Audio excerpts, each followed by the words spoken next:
Hello everyone, before my next video and you watch that, I want you to look at this cube. It is completely solid cube and I'll do something.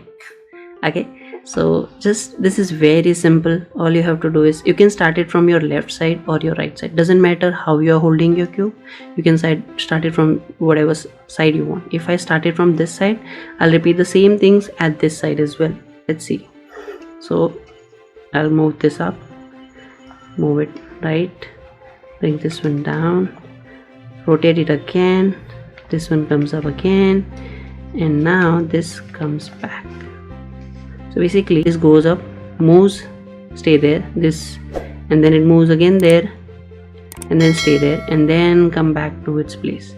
We'll do the same thing over here. Up, there you go, stay here, go there, stays here, up, and now it comes back.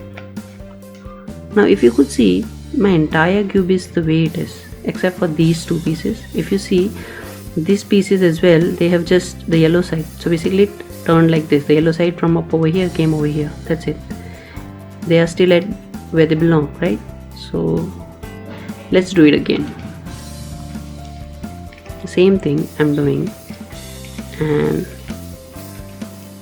goes down and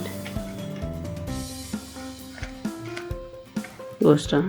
See, nothing in the cube changed except for these yellow sides. If you remember, it was over here, now it went over here. So that means it has three sides. So it was over here, it was over here. If I repeat again, it will come up. So let's do it again from over here. So I started from the side that I want. It doesn't change.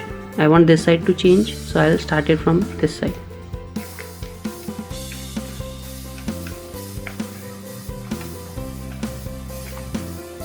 There you go.